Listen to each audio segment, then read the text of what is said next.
No dia 29 de abril de 2024, a água transbordou e uma tragédia, que depois saberíamos histórica, começou. Essa data marca o início da enchente de 2024 no Rio Grande do Sul. A chuva já caía forte e sem trégua há alguns dias em diversas regiões do estado. Os vales e a região central foram as primeiras afetadas. Daí em diante, como no efeito cascata, a força das águas devastou boa parte do território gaúcho. Este episódio do Direto ao Ponto marca os 2 meses do início da tragédia. Eu sou Matheus Chaparini e vou conversar com 2 jornalistas, colegas nossos aqui do Correio do Povo, que estiveram envolvidos nessa cobertura.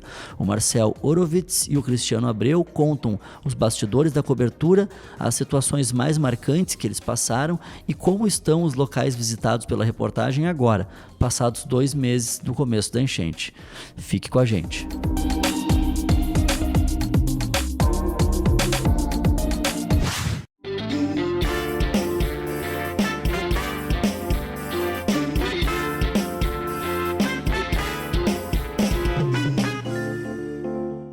O Direto ao Ponto conversa agora com Marcel Orovitz, que é repórter do Correio do Povo, da área de polícia, e que durante a cobertura das enchentes acabou meio deslocado para a área de cidades, enfim, dessa força-tarefa que foi feita para dar conta dessa cobertura. Tudo bom, Marcel? Tudo bom, agradeço o convite. E a enchente é isso, a gente tem que atacar em todas as áreas, fazer de tudo um pouco, e desde o dia 29 de abril, quando começou toda essa catástrofe, essa tem sido a rotina dos repórteres aqui do Correio do Povo. Certo, Marcel, eu queria que tu começasse contando pra gente os lugares, tu rodou bastante o Rio Grande do Sul aí ao longo desses 2 meses de cobertura, os lugares que tu foi e agora mais recentemente, nos últimos dias, nas últimas semanas, o que tu tem visto, assim, passados 2 meses, como é que estão as coisas nos lugares que tu tem ido? A gente rodou quase todo o estado, onde teve enchente, o Correio do Povo estava lá, começando no Vale do Taquari, onde a reportagem ficou ilhada por mais de uma semana. Vale do Taquari, eu me refiro a Lajeado, também os municípios do entorno, ou o que sobrou daqueles municípios. Cruzeiro do Sul, Arroio do Meio, Estrela também. Depois fomos a Pelotas de helicóptero, porque o acesso estava inviabilizado.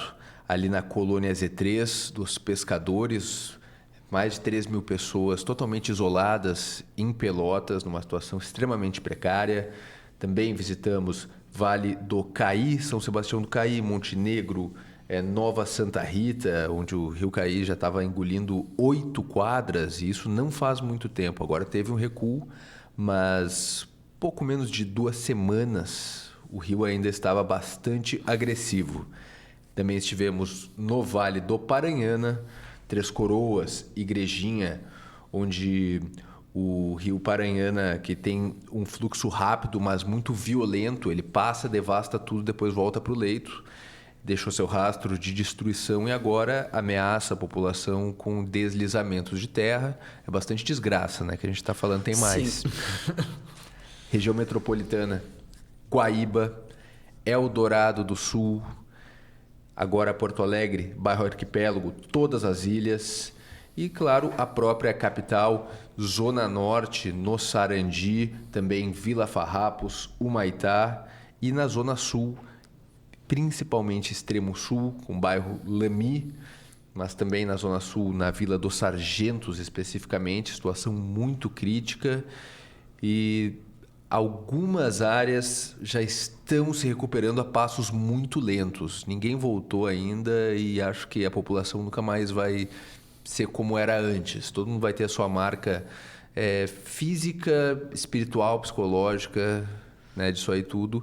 E tem áreas, como a gente comentava nos bastidores, que parece que a enchente aconteceu antes. Aconteceu ontem, melhor dizendo. Sim, que o cenário ainda é bastante, longe de uma reconstrução. Sim, a reconstrução não está nem no horizonte de alguns lugares. Aqui em Porto Alegre mesmo, Vila Farrapos, situação muito difícil. A água ficou muito alta ali na região Água da Vila Farrapos, alta, Sarandi, Zona Norte. E ali tem vielas, né? A Vila Farrapos ela tem subvilas, né? Tem a Vila Tecnológica, é uma delas, muito afetada, principalmente agora pela questão do lixo, que ficou espalhado ali, se forma até 2 metros de entulhos em alguns pontos da Vila Farrapos, em locais que o acesso por caminhão, por retroescavadeira, não é possível, porque são vielas muito estreitas. Então, a prefeitura vai precisar colocar equipes para fazer um trabalho manual, uma coleta manual. Enquanto é feita a retirada das vias principais, né, até por uma questão de logística, de obstruir o trânsito, a gente sabe, as vias adjacentes ainda seguem uma situação desesperadora. Sim.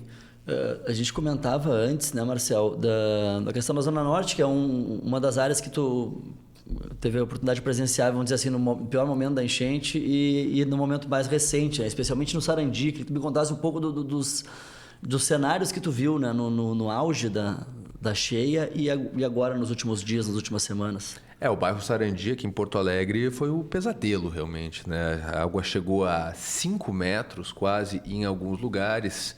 O condomínio Tenda, que a gente comentava também nos bastidores, as pessoas conseguiam ultrapassar a grade do condomínio navegando, né?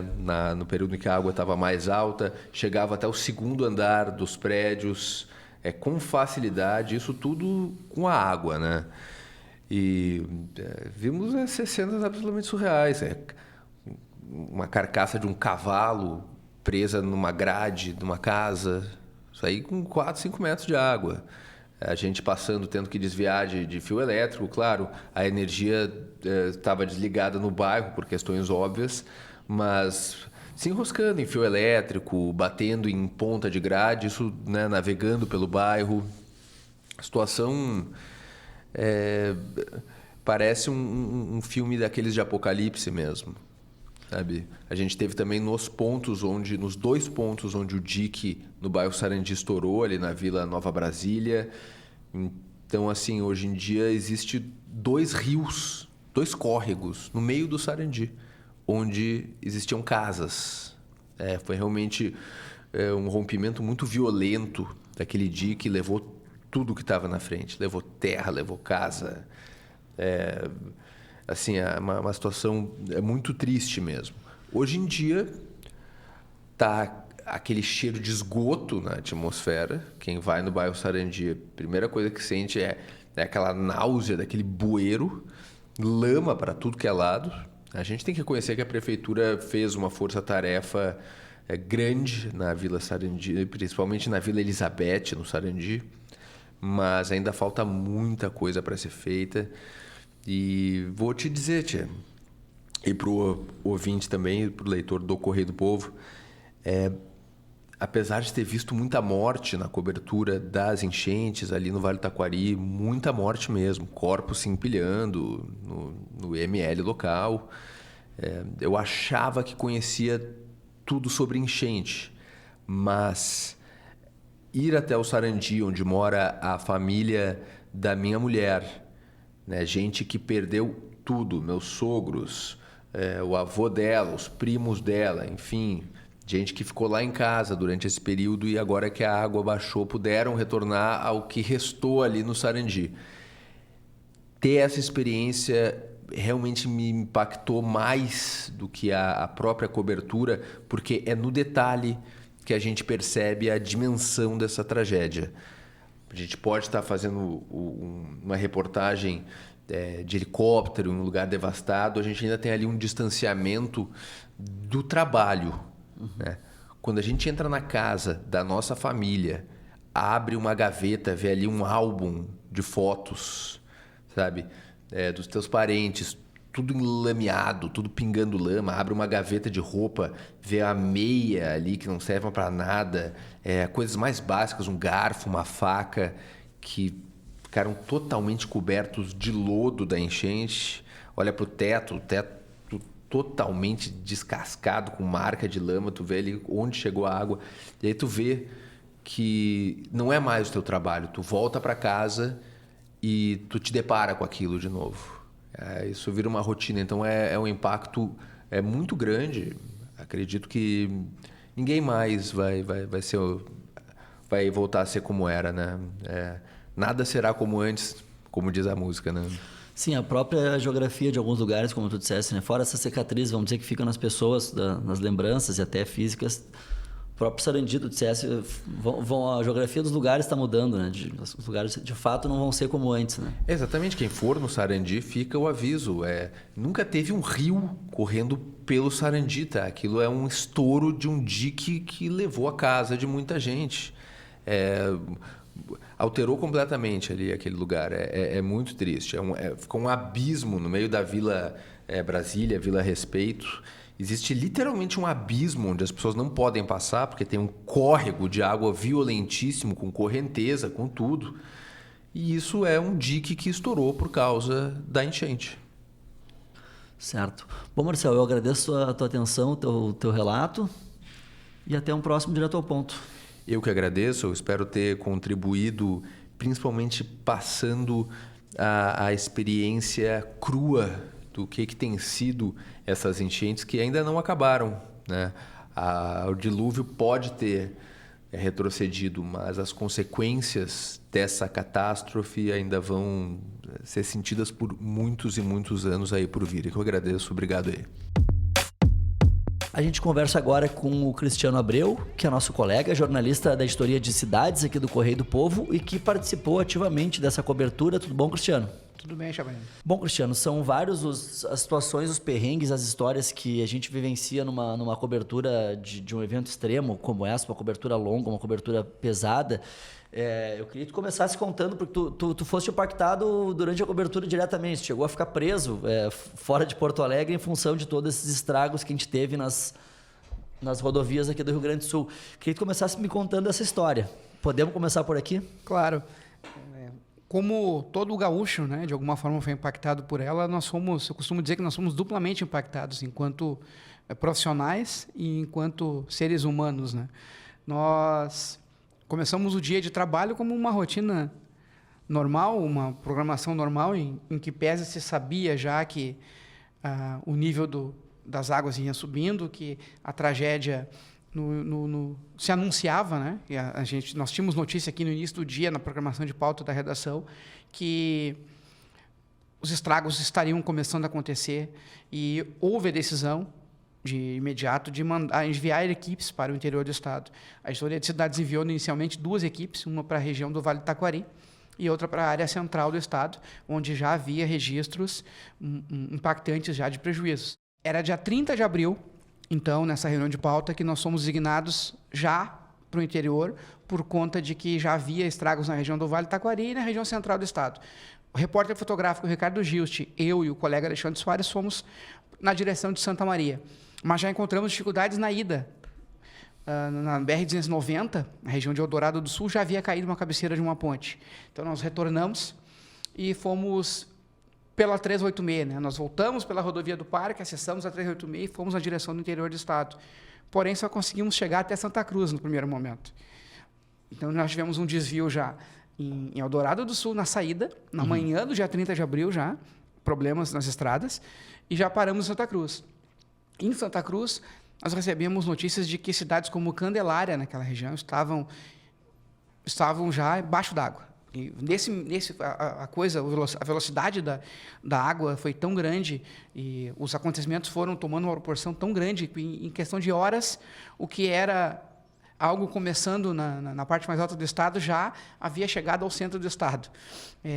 Nós tivemos problemas ali, nós não conseguimos acessar Candelária, já não havia mais estrada para seguir também além de Santa Cruz, então nós tivemos que fazer um desvio na direção de Pantano Grande para arrumar de novo pela 290 até Santa Maria. De certa forma, foram costurando pelo estado por onde dava para passar para chegar até o Santa Maria. Foram dias assim, onde a cada momento a Brigada Militar e a Polícia Rodoviária Federal nos enviavam um relatório de rodovias com bloqueios, localidades, quilômetros, e era toda hora recalculando rota, né? Traçando uma nova linha e uma nova tentativa de chegar. No fim da tarde, conseguimos, então, sair de Santa Cruz e chegar em Pantano. Em Pantano, nós paramos para a janta e os caminhoneiros já nos davam notícias de que já não chegaríamos mais a Santa Maria, porque havia um bloqueio já, faltando uns 20 quilômetros para chegarmos lá no local. Nós, ainda assim, seguimos viagem adiante. Chegamos lá nesse ponto, a água havia baixado. Nós conseguimos passar. Porém, faltavam 11 quilômetros para chegar em Santa Maria e nós ficamos novamente no meio do caminho. Ali foi um dos momentos mais tensos desse início de viagem, que nós tínhamos que passar a noite ali. Choveu sem parar, né, do dia 30 ao dia 3 em Santa Maria, no período que nós estivemos lá. O presidente foi lá, ia fazer um voo, para você ter uma ideia, uma situação para reconhecer o tamanho do estrago, e não conseguiu. O avião, por muito pouco também, não conseguiu pousar em Santa Maria. O presidente foi lá, nós acompanhamos essa visita, né? O que era para a gente fazer um dia de viagem, né? O que é importante citar que essa cobertura nossa era para ser feita entre o dia 30 e o dia 1º. Acabamos, por ofício da profissão, de ficar lá, porque o presidente acabou indo, e também tinha o fato de que não era possível voltar. Na sexta-feira, o presidente já havia ido embora, nós iniciamos um processo de retorno para Porto Alegre, porque aí a água, sim, no dia 3 a água estava chegando em Porto Alegre, a água transbordou o cais e começou a tomar a região central de Porto Alegre. Então, nós precisávamos de um reforço de equipe aqui também, né? Então, a equipe do Vale e a equipe do Centro retornaram, ou pelo menos era assim que nós pensávamos, né? Retornariam, mas acabou não sendo possível. Nós fizemos esse caminho Bagé, Pelotas, porém nós chegamos em Guaíba e as pontes já estavam fechadas. Sim, então vocês saíram do centro do estado, fizeram uma volta enorme passando pelo sul do estado para tentar chegar em Porto Alegre, e quando chegaram na ponte, quer dizer, na hora de cruzar para Porto Alegre, não tinha como chegar em Porto Alegre. Não havia possibilidade. O que ocorreu? Não havia possibilidade nem de retornar, porque haveria ainda uma possibilidade de fazer uma viagem extensa novamente, descer de volta a Pelotas e por São José do Norte, subir pela costa, e descer pelo Osório pelas 290 para chegar em Porto Alegre. Porém, também, São José do Norte começou a sofrer o impacto da água, a balsa já parou de funcionar. Aí vocês ficaram presos em Guaíba. E aí também, por uma questão de dever jornalístico, nós nos baseamos em Guaíba, né? Porque nós, quando chegamos em Guaíba à noite, nós já tínhamos a notícia das pontes fechadas, e no dia seguinte, Eldorado estava submersa. E essa viagem, que era para ser um dia de pauta, quanto tempo vocês ficaram fora de casa? Acabamos ficando 10 dias. 10 dias. E para chegar de Guaíba a Porto Alegre, de que forma que vocês vieram? A Guaíba a Porto Alegre foi uma situação também complexa, né? Primeiro, pela quantidade de demandas que havia na região. A região foi muito impactada, então nós viramos a cobertura para lá, mas também não havia possibilidade de seguir de carro. Além das pontes fechadas, a 290 teve 2 pontos onde a água invadiu, e um desses pontos ali na área central de Eldorado do Sul, a BR foi levada. Então não havia mais como passar de carro também para a direção de Porto Alegre. Nós voltamos de helicóptero, Chaparini. Nós tivemos alguns momentos de tensão lá na cidade, né? Nós precisamos ter uma urgência para retornar para Porto Alegre. Nós também, como eu falei no início, nós também somos jornalistas, mas também somos seres humanos. Nós tínhamos familiares aqui Sim. na região, precisando de apoio, o suporte das famílias aqui nossa. Então, quando chegou no 10º dia, nós fomos buscar auxílio para tentar retornar. Nós estávamos com o carro, não poderíamos. A única solução seria via aérea. Então, o que nós fizemos? Nós conversamos com uma equipe que estava trabalhando de forma voluntária lá, fazendo sobrevoo entre Porto Alegre, interior do estado e região de Guaíba ali, e pedimos para voltar para Porto Alegre, e foi de carona de helicóptero com uma empresa que estava ali de voluntária. Nós não queríamos, nós havíamos recebido o convite da Força Aérea para pegar uma carona, mas nós não queríamos tirar lugar naquele momento de alguém que pudesse estar precisando de um resgate, de um mantimento que tinha que ser levado para alguma família que estava trancada. Naquele momento nós tínhamos famílias em cima de telhados, nós tínhamos pessoas desaparecidas, nós tínhamos gente ilhada de tudo que é jeito. Não seria justo nós tomarmos lugar no helicóptero de alguém precisar de resgate. Então, nós fomos protelando isso até o momento em que foi urgente a nossa volta. E aí nós conversamos com essa empresa que era voluntária, não era das equipes de resgate, então nós não estaríamos ali prejudicando ninguém. Pedimos uma carona para retornar. Bom, e Cristiano, essa foi uma das saídas, né? Uma parte do que tu vivenciaste na cobertura. Queria que tu contasse pra gente o que de tudo que tu viu, que tu vivenciou e as histórias que tu teve que contar e tal, o que mais te marcou nessa cobertura? O que mais te impactou como jornalista e como ser humano? São momentos fortes, né? Acho que nenhum de nós, acho que quando está, por mais experiência que tenha na profissão, ele está pronto para cobrir uma situação dessa, porque ela é uma situação inusitada que pegou a todos de surpresa. Não falo na questão de planejamento, não falo na questão de organização, e nem enquanto Estado e sociedade, que sempre, se existe um cálculo, sempre existe algo a se trabalhar, né? Eu digo quando nós não estávamos esperando algo daquela magnitude, porque foi a maior desastre climático da história do Rio Grande do Sul. Então, se alguém disser que estava pronto para isso, né, não havia vivido nada com comparativo até esse momento. 2 pontos foram muito fortes para nós, né? A distância de casa, o drama das pessoas que nós acompanhamos de perto, são histórias realmente comoventes, e também eu não posso deixar de destacar o impacto que a fake news tem num momento tão pesado quanto esse, né? E eu quero citar especificamente uma informação de WhatsApp que daí não nos impactou além de quanto jornalista, mas nos impactou enquanto seres humanos, né? Nosso colega Alexandre Soares, ele é morador de Canoas, numa das regiões atingidas da cidade, e muito atingido, infelizmente. E ele mora num conjunto residencial. O primeiro andar do condomínio onde ele mora foi pela água, né? O pessoal, muitos, e a família dele, infelizmente, acabou optando naquele momento por não sair do apartamento, né? Não quis, né? Por força de fake news, os vizinhos disseram que a água não ia chegar, que não sei o quê, que não haveria necessidade de sair. Eles não deixaram a casa, eles habitam um apartamento no 5º andar de um prédio. Esse prédio foi tomado pela água até o 1º andar e a família ficou isolada sem luz, sem água, e a telefonia, né, com o sinal de internet oscilando e as baterias do celular acabando, né? Então, de cara, a família do Alexandre já foi impactada por uma fake news e acabou ficando no prédio, quando deveria ter evacuado a área, quando a prefeitura e quando os órgãos de imprensa alertaram para isso, né? Porém, tem um domingo de manhã, nós já estávamos há 7 dias já na rua. Num domingo pela manhã, o Alexandre acorda chorando e nós, assustados, o que houve, Alexandre? Disse, não, recebi aqui uma informação de que o meu condomínio está ruindo, eu estou preocupado com a família, não consigo, porque a família já não tinha mais bateria nessa hora, né?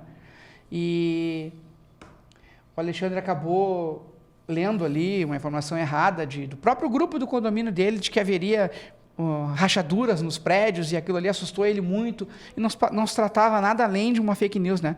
Quando ele conseguiu contato com a família, isso demorou quase 1 hora para acontecer. Você imagina o pânico de uma pessoa durante 1 hora pensando que a sua família está em risco quando não estava, por conta de um desserviço que alguém presta, né?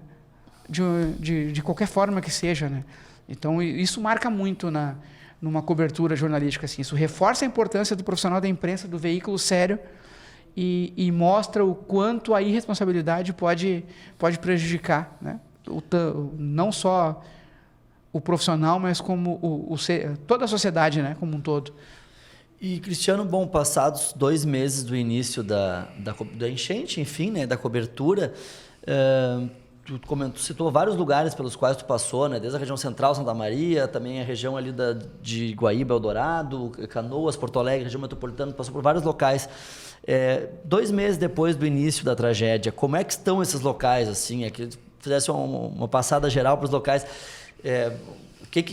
Teve locais que já estão se reconstruindo? Em que situação que estão os lugares que tu viu ao longo desses 2 meses? Bom, especificamente no interior do estado, chama muito a atenção ainda a situação de Eldorado do Sul. Guaíba ela foi muito mais impactada pela questão do acesso a serviços essenciais, que já foram todos restabelecidos. A orla de Guaíba chegou a ter pontos atingidos pela água, que o Guaíba transbordou e chegou a bloquear algumas vias, mas essa cidade ela já foi reorganizada porque eram questões pontuais de serviços, né? Internet, luz e água já foi religado. Agora, Eldorado, que teve mais de 90%, algumas estatísticas chegam a dar 97%, pela Defesa Civil do Estado é na faixa de 90%, a cidade foi atingida pela água, de alguma forma. Nem que seja 10 centímetros de água ou até mesmo 4, 5 metros de água na região mais à margem do rio. Eu posso citar aqui a Vila da Paz, que é uma das regiões mais destruídas, São Suci, uma das regiões mais impactadas ali. Essas regiões, infelizmente, a expressão que eu tenho para dar para elas é que como se fosse ontem ainda. Nós fomos para o interior do estado no dia 30, né? Ali pelo dia 4 nós estávamos em Eldorado e Guaíba, e é como se nós estivéssemos no dia 4 ainda. A água ainda está em alguns lugares, bem verdade, em alguns lugares a água já foi e já voltou, porque a gente teve outros episódios onde voltou a chover muito, né? Sim. Mas nós temos ainda, gente, porque o pessoal que está nos acompanhando entenda, casas no meio das ruas, nós temos muito lixo acumulado nas ruas, nós temos pessoas fora de casa e que não sabem quando vão voltar para casa, nós ainda temos estradas em recuperação nessas regiões onde nós vimos. Santa Maria ainda organiza um plano de ação para recuperar a área dessa encosta que eu citei no início, que desmoronou, né? Que o pessoal quer transferir um bairro inteiro, uma ocupação inteira desse lugar para outra região da cidade, né? Não sabe bem o que fazer com eles. E lá foram 2 mortes, né? Por conta de um deslizamento de terra em cima de uma das residências que estão nessa área. Só que Eldorado do Sul é uma situação que a gente não tem como dar um prazo de quando vai voltar ao normal, por exemplo.